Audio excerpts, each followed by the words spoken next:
ஆண்டவராகிய இயேசு கிறிஸ்து நீங்கள் நமக்குனால இந்த வாழ்க்கை கொடுத்த அருமையான பிரதக ஐயர்களுக்கும் மற்றும் நாளில் புதிய ஆராதனையும் ஜெபங்களையும் நேர்வித்த அருமைதாசரை மாற்றி ஐயாவர்களுக்கும் இயேசு கிறிஸ்துவின் நாமத்தினால நன்றி வார்த்தை தெரிவித்துக் கொள்கிறேன். அல்லேலூயா, அல்லேலூயா. இந்த நாளில் நாம் தேவ சமூகத்தில் ஜெபித்துவிட்டு சிறிது நேரம் இறை வார்த்தைகளை குறித்து நாம் தியானம் செய்வோம். நாம் ஆண்டவர்களை பார்ப்போம். ஜெபத்தில் காணப்போம்.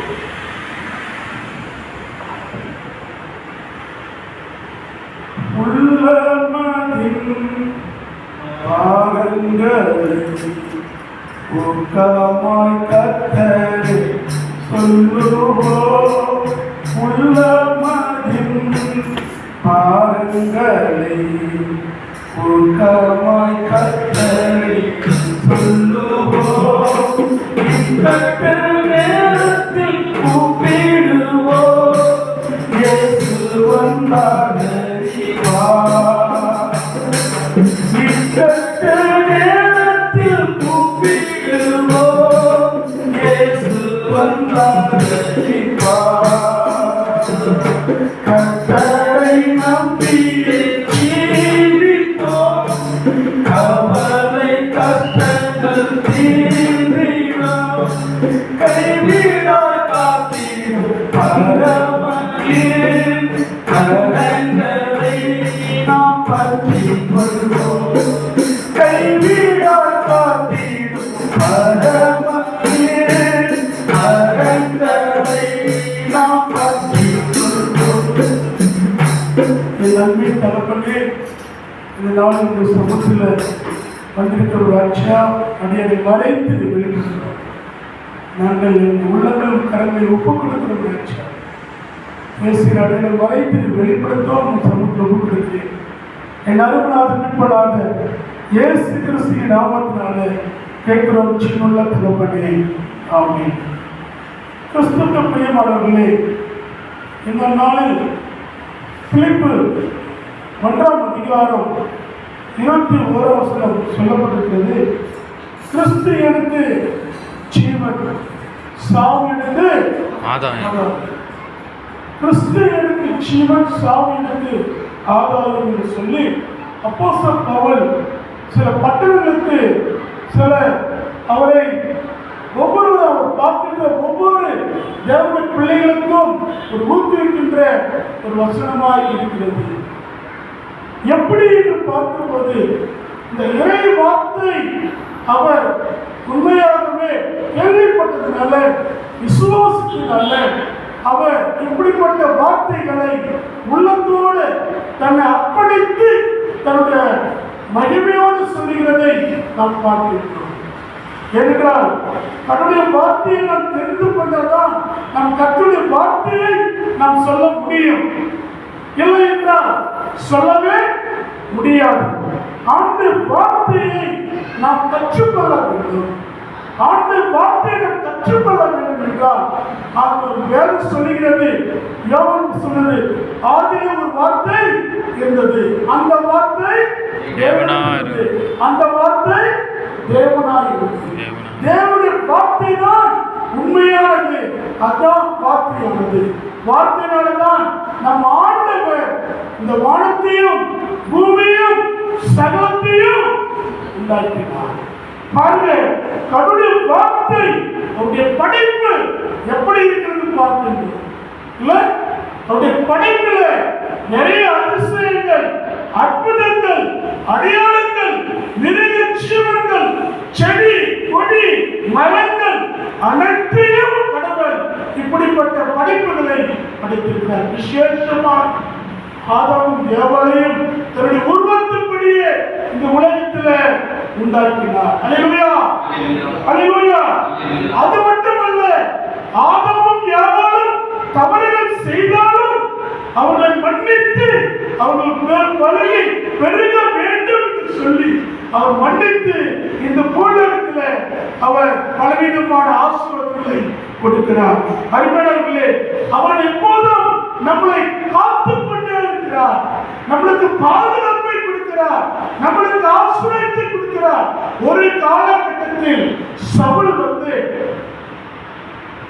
ஆண்டவருடைய பிள்ளைகளுக்கு விரோதமாய் கொலை செய்யப்பட வேண்டும், யூதர்களை எப்படியாவது சாகடிக்க வேண்டும், இயேசுவை பற்றி சொல்லியவர்களுக்கு எப்படியாவது பட்டங்கள் அறையப்பட வேண்டும் என்று சொல்லி அவர் சுற்றி கொண்டிருந்தார். ஒரு நாளில் ஆண்டவரை தரிசித்து படிப்படியா உடனே இயேசுவர் அவரோடு பேசினார். அவர் பேசுகிற தெய்வம் அவர் இன்றைக்கும் நம்மோடு கூட பேசுவார். அதனால்தான் சவுல் நீர் யார் என்று சத்தமிட்டு கூப்பிடுகிறார். என் கண் பார்வை கிடைக்கல, நான் பார்வை முடியல என்று கதறி அழைகிறதை நாம் பார்க்கிறோம். என்றால் சவுல் கண்ட காட்சி.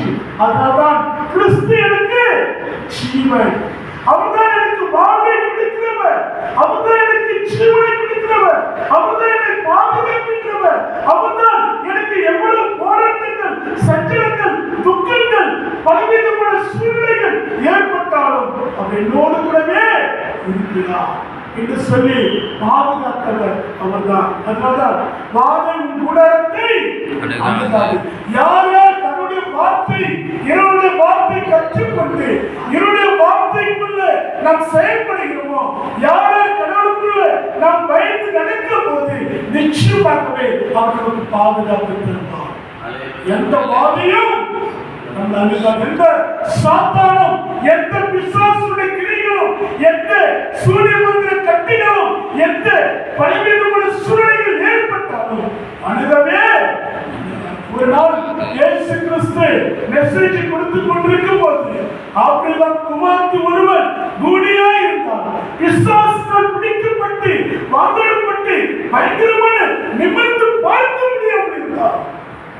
இயேசுவோட விரும்பினார், இவன் ஆபிரகாமுடைய குமாரத்தி என்று சொல்லி அந்த பிசாசை விரட்டடித்தார். உடனே அவர் நிமிர்ந்து பார்த்தார். அல்லேலூயா. அதனால இப்போது கூட அவர் நமக்கு கற்றுக் கொடுத்திருக்கிறார். நீங்க என்னிடத்தில் கேளுங்க, நீங்க என்னிடத்தில் கேட்கும் போது நான் உங்களுக்கு எல்லாவற்றையும் கொடுப்பேன். வசனத்தை உண்மையாய் ஏற்றுக்கொள்ள வேண்டும், உண்மையாய் பற்றுதலாய் அவரை கெட்டியை பிடித்துக் கொள்ள வேண்டும். எப்படி ஒரு தாயும் தகப்பனையும் இரவு நேரங்களில் அப்பா அம்மா நீங்க வாங்க கூப்பிடுகிறோமோ, அதே போல் இயேசு அம்மாவை நோக்கி நாம் பார்க்கும் போது கிறிஸ்து தான் நம்ம வாழ்நாள் முழுவதும் ஜீவனை கொடுக்கிறவர். எவ்வளவு போராட்டம் வந்தாலும் சரி, எவ்வளவு சூழ்நிலைகள் வந்தாலும் சரி, எவ்வளவு துன்பங்கள் வந்தாலும் சரி, நம்ம அவரை நோக்கி பார்க்கும் போது அவர் நமக்கு விடுதலை கொடுக்கிற நாயகனாய் இருக்கிறார். அவர் பாதுகாப்பு மட்டுமல்ல, நமக்கு விடுதலை கொடுப்பார், நம்முடைய குடும்பத்தில் சந்தோஷம் சமாதானத்தை கொடுப்பார். பிள்ளைகள் ஆசீர்வாதமாக இருப்பாங்க.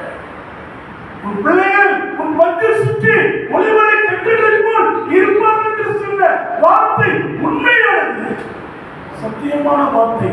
சத்தியத்தை அறிவீர்கள், சத்தியம் உங்களை விடுதலையாக்கும், விடுதலையாக்கும். அதனால் சபலப்பட்டவர் பவுலால் வாழ்ந்த பிறகுதான் என் ஜீவன், என் உயிர், என் நாடி, என்னுடைய எல்லாமே இயேசுதான். நான் மரித்தாலும் இயேசுக்காக மரிப்பேன். இன்றைக்கு நான் வாழ்ந்தாலும் இயேசுக்காக வாழ்வேன். யூத பிரதான ஆசாரியன் யார் இயேசுவை கொலை செய்தது தெரியுமா? பிரதான ஆசாரியன், சகைகளை எண்ணப்பட்ட சங்கத்தின் தலைவர், அவன்தான் பிரதான ஆசாரியன் காய்வான். அவன் என்ன செய்யறான்? இயேசுவை எப்படியாவது கொலை செய்ய வேண்டும். இவன் யூதன், இவன் ஒரு தட்சனுடைய மகன், இவன் எப்படி தேவதுஷ்டத்தை பற்றி சொல்லுவான், திருட்டு தரிசனத்தை உரைக்கிறான், இவன் ஆபிரகாம் முன்னாடி பார்த்திருக்கிறானே என்று எப்படி சொல்லுவான்? இவன் கிறிஸ்து என்று சொல்லுகிறானே, இந்த தேவ ஆலயம் இடிக்கப்பட்டு 3 நாட்கள்ல கட்ட வேண்டும் சொல்லுகிறானே என்று சொல்லி இயேசு மேல பழி சொல்றான். எவ்வளவு பாருங்க, கூட இருந்தே நம்ம குழிப்பறிப்பதற்கு உண்டு. நிறைய அசுத்தாவிகள், நிறைய சூரிய மந்திர கட்டிகள், நிறைய பலவிதமான சூழ்நிலைகள் நமக்கு ஏற்படும். ஆனால் ஆண்டவரை நோக்கி பார்க்கும்போது எந்த பாதிகளும் நம் குலத்தை அணுகாது. நமக்கு பாதுகாப்பை கொடுக்கிற மட்டும் விடுதலை கொடுக்கிற நாயகன், அப்படிப்பட்ட ரட்சகர் இன்றைக்கு நம்மோடு கூட இருக்கிறார். இயேசு கிறிஸ்து அமைதியா இருந்தார். பிலாத்து ரோமனுடைய அரசாட்சி ஜனாதிபதி பிலாத்தை கையில் இருக்காரு. இவர்கிட்ட எந்த குற்றத்தையும் நான் காணப்படவில்லை. இவர் எந்த பாவம் செய்யல. இவர் உண்மையான மனிதர். இவர் நல்லவர். இவர் இவருடைய அரசு. அதை மட்டும் தான் சொன்னாரு சரி.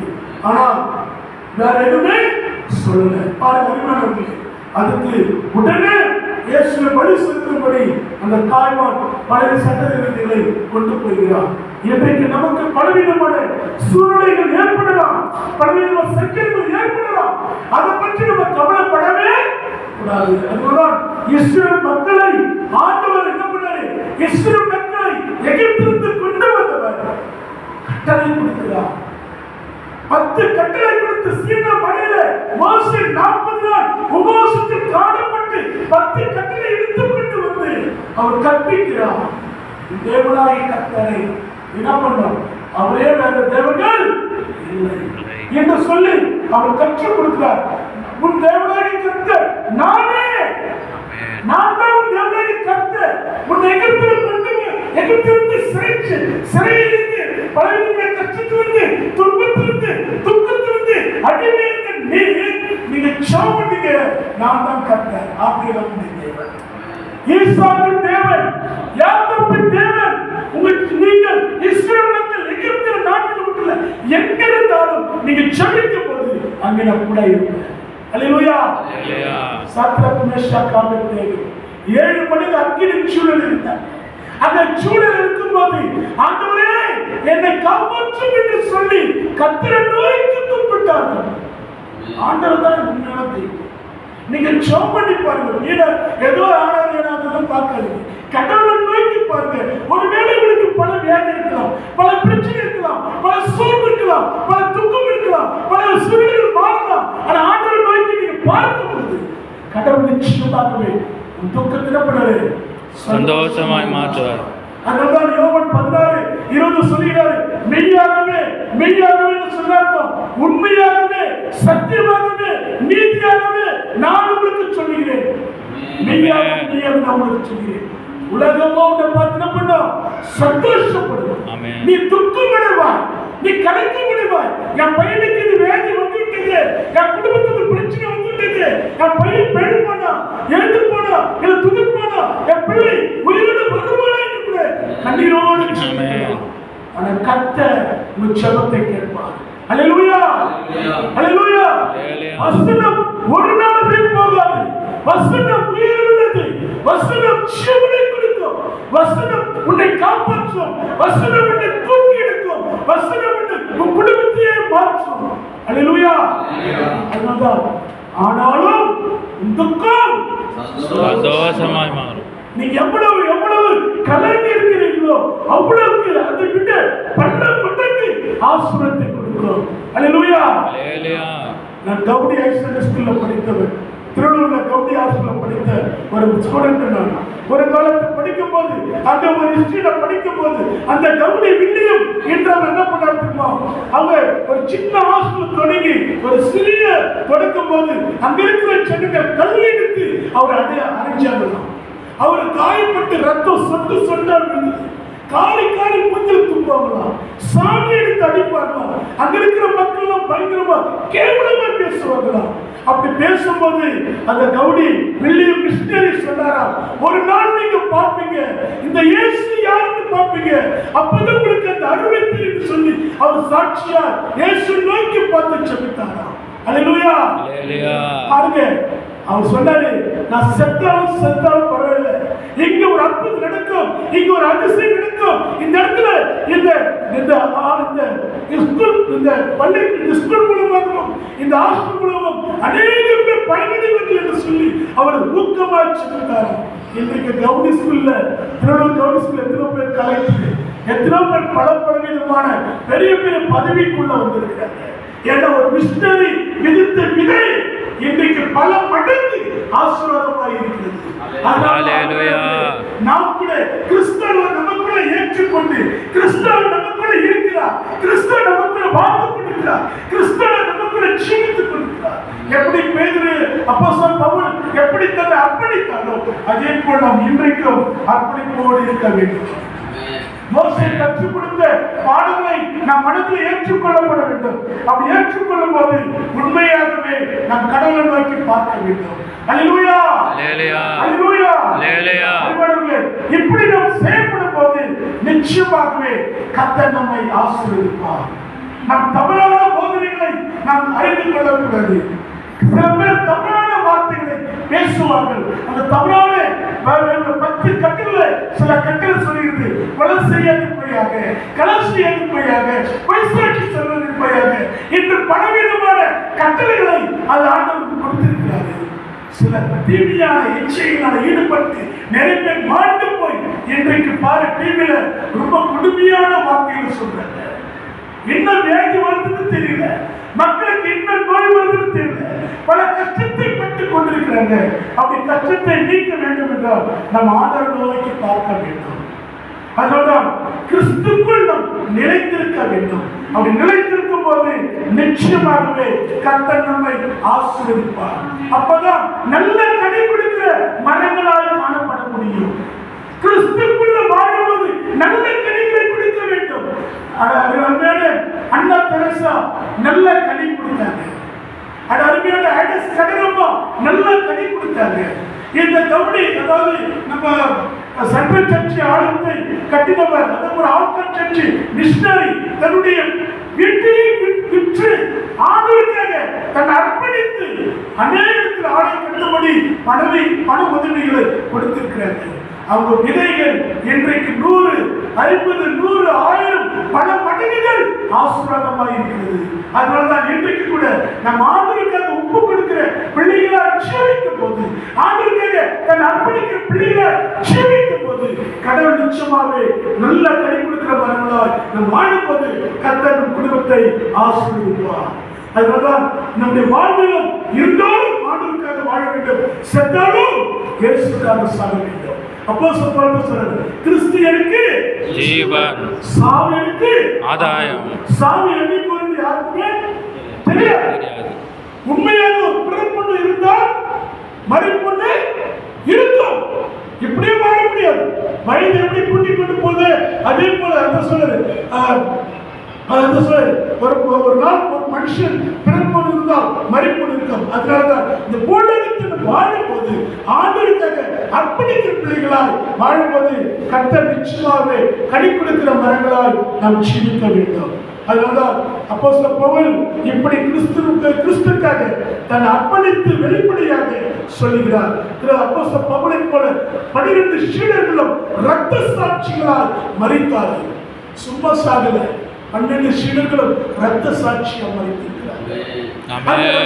இன்னைக்கு நமக்கு ஒரு சின்ன வியாதி வந்தாவே, ஐயோ நான் இயேசு பற்றி சொல்றேன், ஐயோ நான் வேலை செய்து கொண்டிருக்கிறேன், ஐயோ நான் மிஷனரி மருத்துவமனை வேலை செய்கிறேன், எனக்கு இந்த வியாதி வந்துட்டது, கடவுள் என்னை சொல்லித்தாரா, இல்லை கடவுள் என்னை கைவிட்டாரா, கடவுள் என்னை தூரமை தூக்கி போட்டு விட்டாரா என்ற பயம் நமக்குள்ள வரக்கூடாது.